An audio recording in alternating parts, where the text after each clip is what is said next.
নমস্কার, দেখছেন grey zone. Miheeka রয়েছি আপনাদের সঙ্গে। আজকে আমরা বসে রয়েছি বিএসএনএল এর অফিসে। হ্যাঁ, বিএসএনএল ভারতের প্রথম টেলিকম সংস্থা। বিএসএনএল যার হাত ধরেই কিন্তু ভারতে একদিন এই টেলিকম পরিষেবার সূত্রপাতটা হয়েছিল।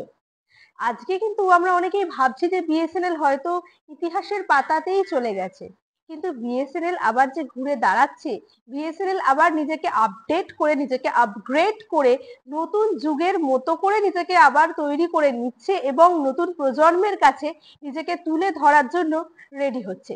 সেই নিয়েই আজকে আমাদের বিশেষ এপিসোড। আমাদের সঙ্গে রয়েছেন বিএসএনএল এর কর্মকর্তাদের চারজন। আমাদের সঙ্গে রয়েছেন বিশ্বজিৎ মণ্ডল, চন্দন গুপ্তা, সোমনাথ পুস্তে এবং দেবরাজ কুমার রজক। চলুন ওনাদের সাথেই সরাসরি কথা বলে নেব। আর আমি খুব একটা ভূমিকা দিয়ে আজকে সময় নষ্ট করব না। বিএসএনএল বর্তমানে কি প্রজেক্ট আনতে চলেছে এবং বিএসএনএল এর নতুন প্রজেক্টগুলোর আউটকাম ঠিক কি হবে, সেইটা নিয়ে তো আমরা অবশ্যই আলোচনায় যাব। তবে তার আগে ছোট্ট করে মনে হয় আমাদের সবারই একবার ইতিহাসের চর্চাটা একটু ঝালিয়ে নেওয়া উচিত। তাই প্রথম প্রশ্ন আমি যেটা রাখবো সেটা হচ্ছে, ভারতের এই যে প্রথম টেলিকম সংস্থা বিএসএনএল, সেই বিএসএনএল এর যাত্রাটা শুরু হওয়া এবং সেই যাত্রাটা আজকের দিনে এসে পৌঁছানো একটা লম্বা কাহিনী। এই কাহিনীর শুরুর গল্পটা যদি একটু ছোট্ট করে আমাদেরকে স্যারেরা গুছিয়ে বলেন।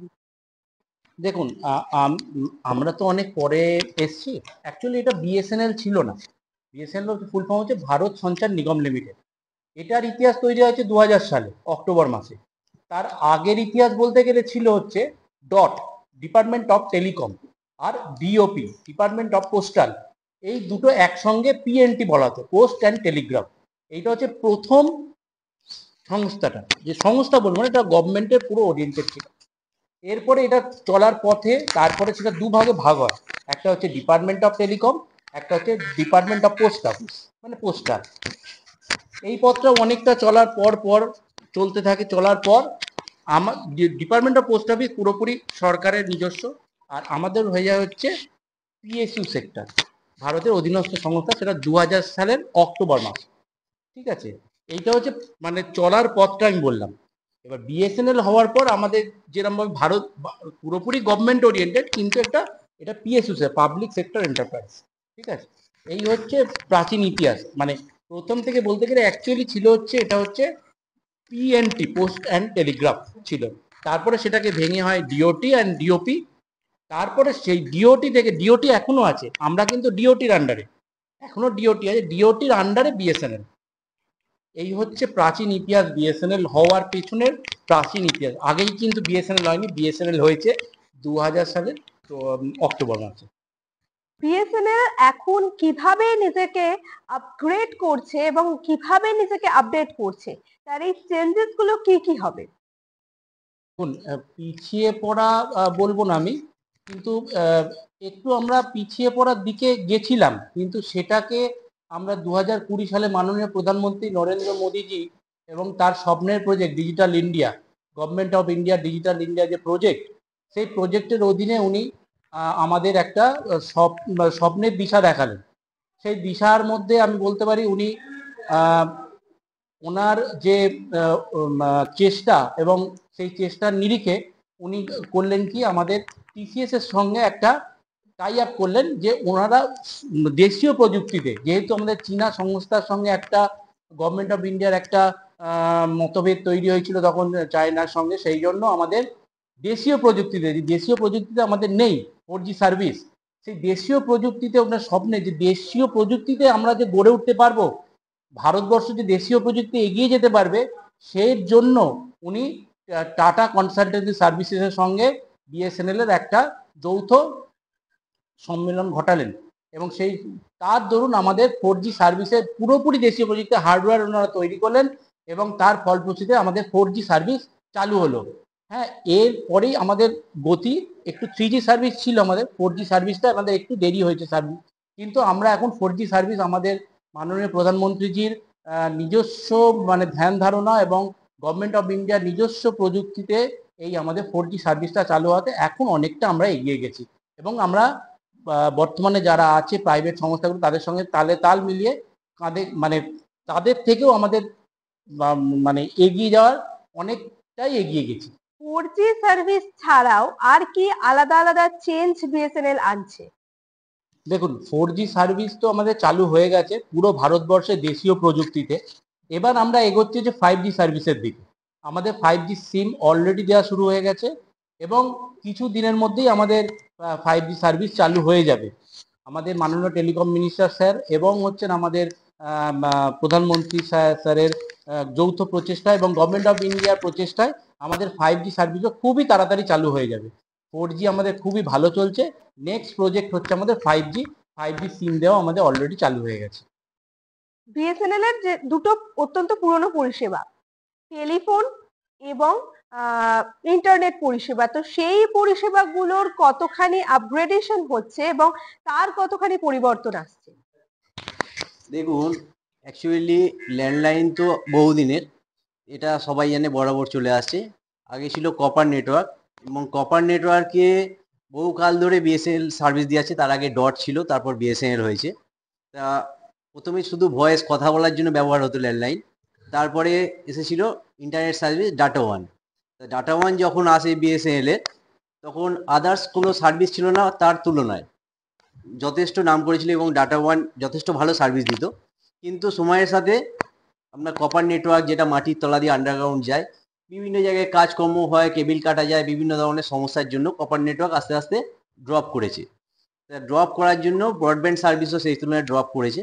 তারপরে যেহেতু ফাইবারের সময় এলো, যখন কপার নেটওয়ার্ক আস্তে আস্তে ড্রপ করছে, আর তা আমাদের বিএসএনএল এর লঞ্চ হয় ফাইবার নেটওয়ার্ক এফটিটিএইচ।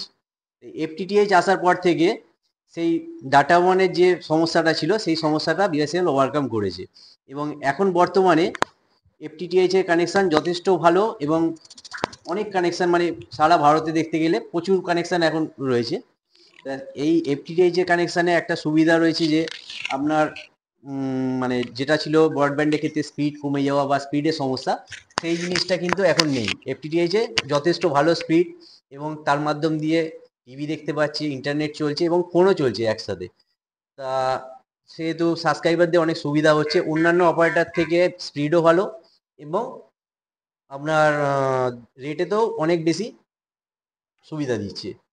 এবং এখন যে সময় চলছে আমাদের এখানে, বিশেষত ক্যালকাটা টেলিফোনসে আছে, সেই ক্ষেত্রে আপনার কোনো যদি সাবস্ক্রাইবার নতুন এফটিটিএইচ কানেকশান নিতে চায়, সেক্ষেত্রে তাকে মডেমও ফ্রিতে দেওয়া হচ্ছে, কোনো ইনস্টলেশনও লাগছে না, বিভিন্ন ধরনের অফার রয়েছে। তো অবভিয়াসলি এখন বলতে পারেন যে ইন্টারনেটের ক্ষেত্রে বিএসএনএল এর যথেষ্ট ডেভেলপ। বিএসএনএল এর এই যে নতুন করে কাজ শুরু হচ্ছে, এই কাজে বিএসএনএল এর পার্টনার কারা থাকছেন এবং সেই পার্টনারদের ভূমিকা কতটা গুরুত্বপূর্ণ? আপডেটের বলতে এখন বিএসএনএল তো বলেছে উনারা যে টিসিএস আছে এর সঙ্গে, টিসিএস মেন পার্টনার, এর সাথে সি ডট আছে, দেশীয় সংস্থা। এনারা মিলে বিএসএনএল এর সাথে একত্রিত হয়ে আপগ্রেড করছে সিস্টেম। অলরেডি আমরা আগে বেশ কিছুটা আলোচনা এই নিয়ে করে নিয়েছি, তাও একবার দর্শকদের কাছে একটা প্রপার ক্লারিফিকেশন দরকার। তাই আমার পরবর্তী প্রশ্নটা হচ্ছে, বিএসএনএল এর এই যে নতুন যাত্রাপথ, এই নতুন যাত্রাপথে কেন্দ্রীয় সরকার কতখানি ভূমিকা পালন করছেন?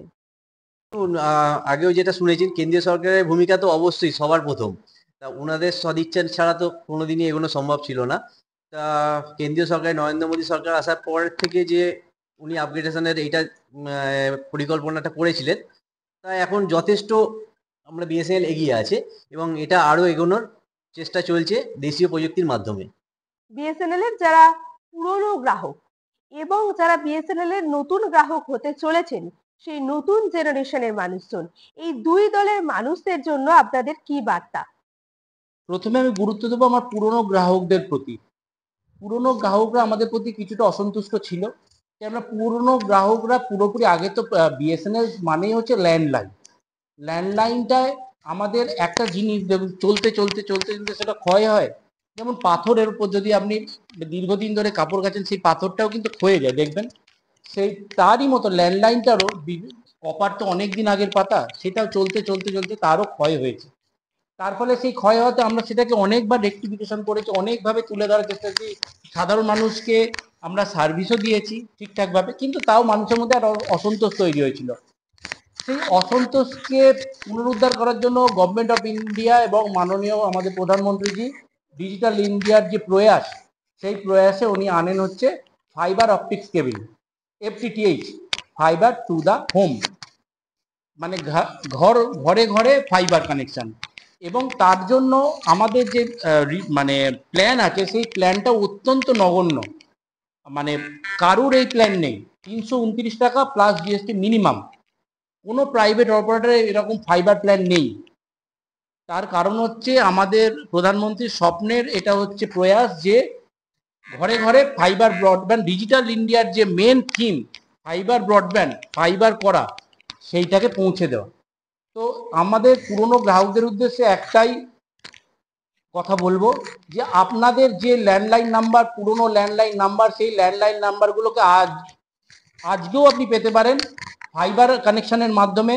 ওই স্বপ্নের নাম্বার যেটা রিং হতো, টিং রিং করে বেজে উঠতো, সেই নাম্বারটা আবার বাজিয়ে তুলতে পারেন। ওই নাম্বারেতেই আমরা ফাইবার কানেকশন দেবো।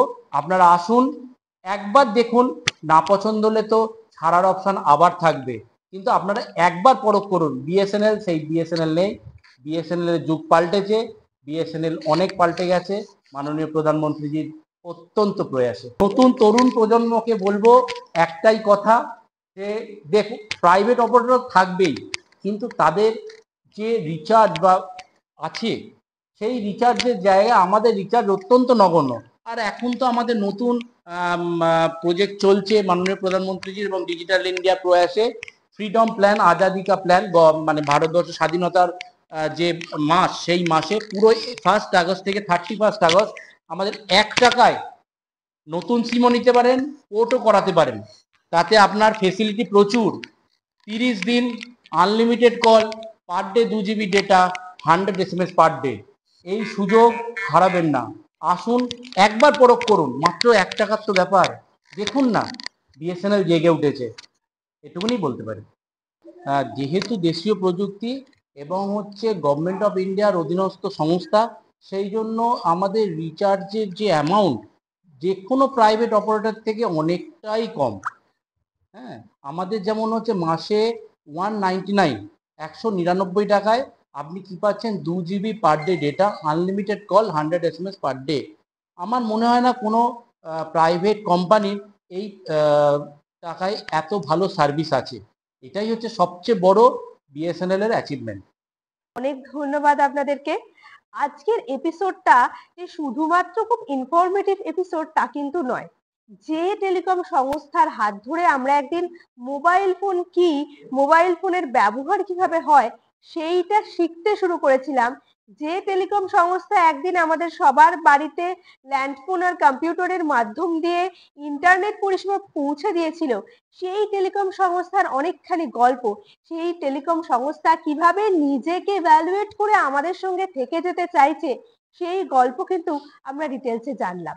সবাই অবশ্যই এগিয়ে আসুন, আর আমাদের মতো মধ্যবিত্ত বাঙালির জন্য বোধহয় প্রাইভেট কোম্পানিগুলোর থেকে বিএসএনএল আজকে অনেকটা বেশি স্পেস আমাদের দিচ্ছে, অনেকটা বেশি কমফোর্টেবল ভাবে আমাদের পকেটটাকে অনেকখানি বাঁচিয়ে বিএসএনএল কাজ করার সুযোগ হয়তো আমাদের দিচ্ছে। তাই এটা নিয়ে একবার অবশ্যই আমাদের সবার ভেবে দেখা উচিত। আজকের এপিসোড এই পর্যন্তই।